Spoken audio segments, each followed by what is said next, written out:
आपण माने छचिंद्रा रे विभिन्न प्रकार रेसिपी करी खाउथबे थरे मो स्टाइल रे एमती रेसिपी करी कि छचिंद्रा रे खांतु बहुत टेस्टी लागिबो। छचिंद्रा न खाउथिबा लोक भी मागी माइकिरी छचिंद्रा खाइबो। पुरो दिया छचिंद्रा भजा को आपण माने पखाळ भातरे कि गरम भातरे खाइबे बहुत बढ़िया लागिबो। मो वीडियो टिकी शेष पर्यंत देखिबा को मोर अनुरोध रहिला। नमस्कार। श्री संभावी लाइफस्टाइल चैनल को अनेक अनेक अभिनंदन।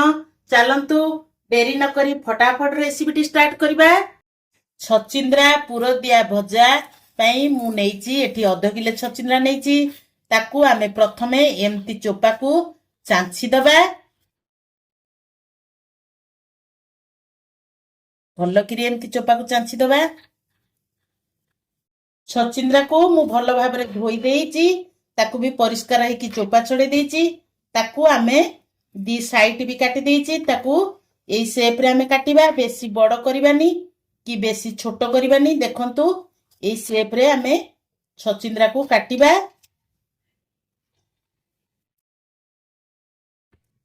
सेई सेम प्रोसेस रे आमे आ गुटे छचिंद्रा को काटी दबा।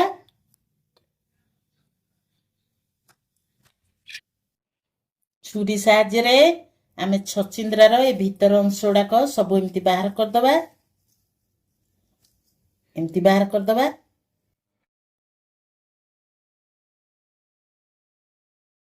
देखंतु एटी देखंतु मु सबु छचिंद्रार एमती मझी अंश सबु काढी देइची। सबु छचिंद्रार आकु एबे आमे साइड कर दबा। नेक्स्ट प्रोसेस को जिबा। छचिंद्रा रे पुरो दबा पई मु गोटे बड़ आलू को ताकू सिझेई किरी ताकू चोपा छड़े देइची। ताकू आमे भलो किरी चकटी दबा। आलू को मु भलो किरी चकटी देइची। आकू आमे साइड रे रखी दबा। नेक्स्ट प्रोसेस को जिबा। मु एबे गैस रे गोटे फ्राई पैन बसै देइची। मु सेतरे दउची किछि रिफाइन तेल। तेल हमर गरम होई गेलानी। मु सेतरे गोटे चमच जीरा पकई दउची। आपण माने चाहिले एतरे सोरिष तेल पकई परिबे। जीरा हमर फुटी गेलानी। मु गोटे बड़ पियाज को ताकू एमती चुन चुन करी काटी देइची। ताकरे पकई दउची। आकू भलो करी भाजी दबा। हमें मु एठी कंचा लंका पकईनी। आपण माने चाहिले दीटा कंचा लंका को टिक टिक करी काटी करी एतरे पकई परिबे।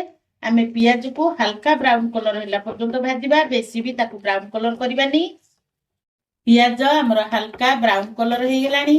मु चकटी की रखितिबा आलू को सेतरे पकौची।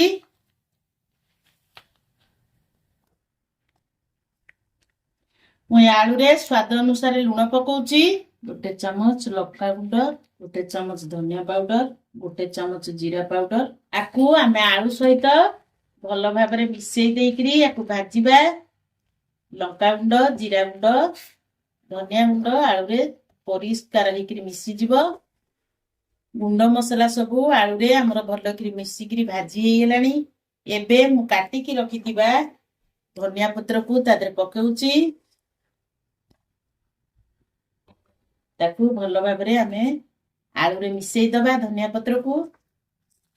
छचिंद्रा रे आलू पुरो देई भाजीबाटा हमर आलू पुरोटा प्रस्तुत हो गेला।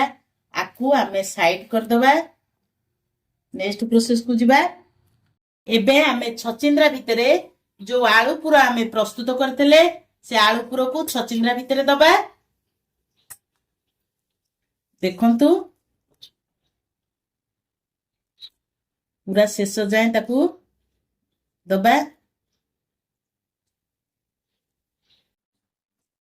देखंतु सबु छचिंद्रा रे मु एमती पूरा भर्ती कर देइची। पूरा खुंदी खुंदी की भर्ती करची जेमती पदा को बाहरी न आसीबो। सबु छचिंद्रा रे हे जाईची सेमती। एमती पूरा खुंदी खुंदी की भर्ती करिवे। एबे मु गैस रे गोटे पैन बसै देइची। पैन हमर ताती गेलानी। मु सेतरे किछि रिफाइन तेल दउची। एबे तेल हमर ताती गेलानी। मु पूरो दिया छचिंद्रा को ता भितरे सब रखी देबी। गैस र फ्लेम को मीडियम फ्लेम रे रखी ताकू 2 मिनिट कवर करिकरी रखिबा। सिझिबा को छाड़िबा। जदि आपण माने एमती बनै नाहंती एमती बनेइकरी खांतु पखाळ भात रे बहुत बढ़िया लागिवो। एबे आमे 2 मिनिट एमती कवर कर रखिबा तार गोटे पटे साइड सिझिबा पई गैस रो फ्लेम को मीडियम फ्लेम रे रखिकी एबे हमर 2 मिनिट हे गेलानी आमे कवर काढिकरी आर पट साइड के ताको उल्टेइबा। देखो केते सुंदर गोटे साइड हे गेलानी।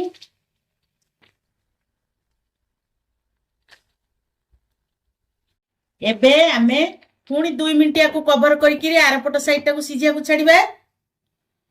हमर 2 मिनिट हे गेलानी आमे कवर काढिकी देखिबा आ गोटे पट साइड भी हे जाईची आमे याको एमती रखिबा साइड पटिया दी पट साइड हमर हे गेलानी। जेमती हमर सबु पट साइड एमती ब्राउन कलर हे जिवो सेमती आमे भाजिबा। एबे 2 मिनिट हे गेलानी आमे कवर काढिकी देखिबा। देखंतु दुई पट साइड हमर केते सुंदर ब्राउन कलर हे जाईची चारि पट भी हे जाईची। आपण माने एमती थरे बनेइकरी खांतु केमिति लागिला मो सहित कमेंट रे शेयर करंतु। जदि भी मो भिडियोटी आपण मानकु भलो लागुतिबो लाइक करिवे शेयर करिवे। जदि मो चैनल रे आपण माने नुवा थांती प्लीज सब्सक्राइब करिवे। पुणी देखा नेक्स्ट वीडियो रे। रहूची जय जगन्नाथ।